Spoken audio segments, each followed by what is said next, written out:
खुदावंद यीशु मसीह के पाक और अजीम नाम में तमाम कलाम सिद्क देखने वालों की खिदमत में सलाम पेश करता हूँ और आपकी सलामती चाहता हूँ। अजीज़ों, आज ईद पेंतीकोस्त के सिलसिले का ही एक और मैसेज जो है वो मैं आपकी खिदमत में पेश कर रहा हूँ। इससे पिछला मैसेज जो है वो गैर ज़ुबानों के ताल्लुक़ से था कि क्या गैर ज़ुबानें जो है वो रूह कुद्स के बपतिस्मा के लिए ज़रूरी हैं या गैर ज़ुबानें ही निशान है। तो वो जो है वो इससे पहले मैं एक वीडियो अपलोड कर चुका हूं। मैं इसमें लिंक आपको दे दूंगा अगर आप इसको देखना चाहें। आज मैं बात करूंगा कि खुदावंद यीशु मसीह की माँ मुकद्दसा मरियम, क्या वो भी गैर ज़ुबानें बोलती थी? तो इस बात पर खुदा के कलाम में से मैं, ये बहुत शॉर्ट वीडियो होगी और ये मैं आपकी खिदमत में कलाम में से पेश करता हूँ। अमाल की किताब उसके पहले बाब में हमें जिक्र मिलता है। पहला बाब 3 आयत है। उसने दुख सहने के बाद बहुत से सबूतों से अपने आप को उन पर जिंदा जाहिर भी किया। चुनाचे वो 40 दिन तक उन्हें नजर आता और खुदा की बादशाही की बातें कहता रहा और उनसे मिलकर उनको हुक्म दिया कि यरूशलेम से बाहर ना जाओ, बल्कि बाप के उस वादा के पूरा होने के मुंतज़िर रहो जिसका जिक्र तुम मुझसे सुन चुके हो। अगली आयत पढ़ता हूं, 8वीं। लेकिन जब रूह कुद्स तुम पर नाजिल होगा तो तुम कुव्वत पाओगे और यरूशलेम और तमाम यहूदिया और सामरिया में बल्कि ज़मीन की इंतहा तक मेरे गवाह होगे। यह कहकर वो उनके देखते देखते ऊपर उठा लिया गया और बदली ने उसे उनकी नज़रों से छिपा लिया।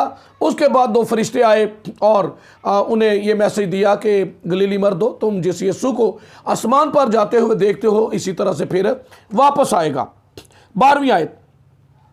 तब उस पहाड़ से जो जैतून का कहलाता है और यरूशलेम के नज़दीक सब्बत की मंजिल के फासला पर है, यरूशलेम को फिरे और जब उसमें दाखिल हुए तो उस बालाखाना पर चढ़े जिसमें वो यानी पतरस और यूहन्ना और याकूब और इंद्रियास और फिलिपुस और तोमा और बरतुलमाई और मत्ती और हल्फई का बेटा याकूब और शमौन ज़ेलोतीस और याकूब का बेटा यहूदा रहते थे।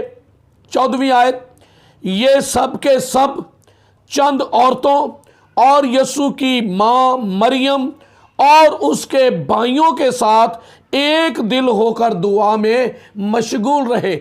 जिस दिन यीशु आसमान पर उठाया गया, ईद सऊद जो हमने मनाई है, ईद सऊद पर जब यीशु मसीह आसमान पर उठा लिया गया तो ये सब आकर बालाखाना में जमा हुए जो गालबन मरकज़ का था और वहाँ पर जमा होकर ये यीशु मसीह की माँ, यीशु मसीह के शागिर्द और यीशु मसीह के भाई, लिखा है वो सब के सब एक जगह पर जमा होकर एक दिल होकर दुआ में मशगूल रहे।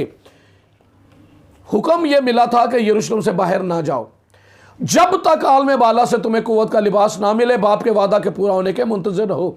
ये शागिर्द और यीशु मसीह की माँ और बाकी जमात जो थी, ये तकरीबन 120 लोगों की ये जमात थी। ये भी मैं आपके लिए पढ़ देता हूँ।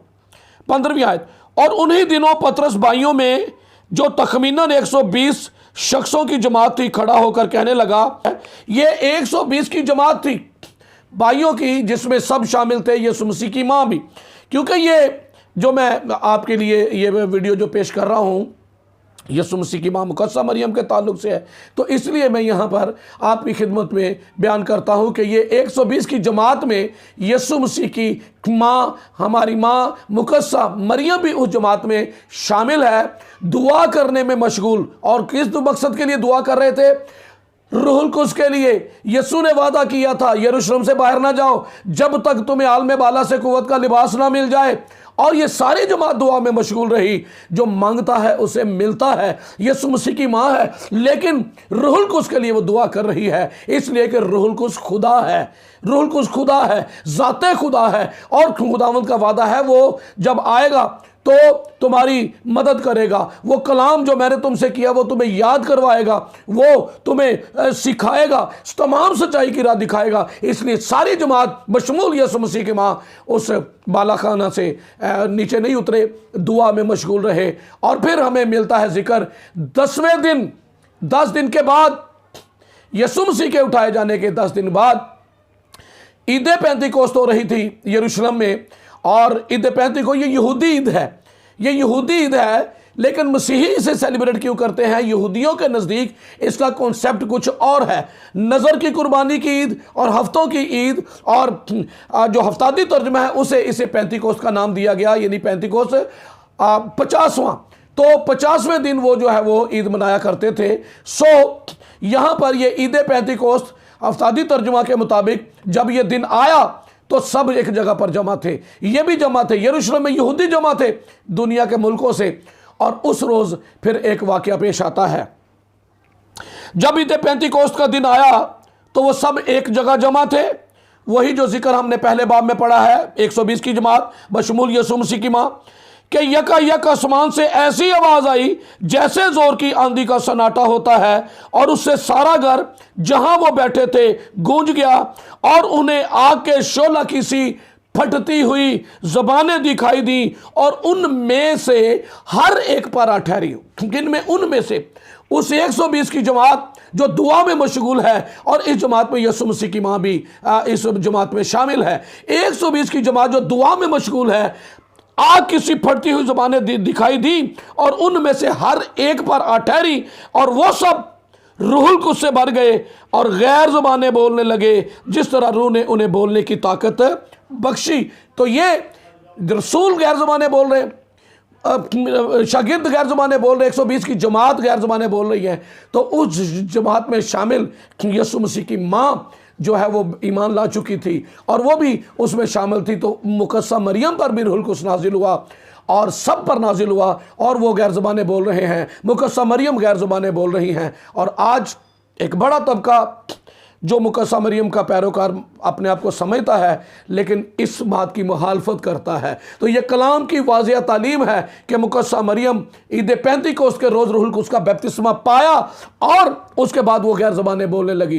गैर ज़बानों की अहमियत क्या है वो इसके ऊपर फिर मैं इसके बाद एक और वीडियो आपके लिए एक मैसेज जो है वो अपलोड करूँगा कि गैर ज़बानों का मकसद क्या है, गैर ज़बानों के फ़ायदे क्या हैं। अगर इसका कोई फ़ायदा नहीं तो खुदा ने बिला वजह ये दे दी है। तो खुदा ने कोई भी चीज़ हमें बिला वजह नहीं दी है। लिखा जब तुम बुरे होकर अपने बच्चों को अच्छी चीज़ें देना जानते हो तो तुम्हारा आसमानी बाप तुम्हें रूहुल कुद्स क्यों ना देगा। इसका मतलब है रूहुल कुद्स ये गैर ज़बानें ये बेमानी या बेमकसद नहीं है, इसका हमारी ज़िंदगी में पर्पज़ है, मकसद है जो हमें दिया है। लिहाजा इस मैसेज के मुताबिक खुदावंद यीशु मसीह की माँ रूहुल कुद्स याफ्ता थी, रूहुल कुद्स का बपतिस्मा पाया था, और वो गैर ज़बानें बोलती थी। खुदावंद आपको बरकत दे, खुदावंद की सलामती आप पर हो, आमीन।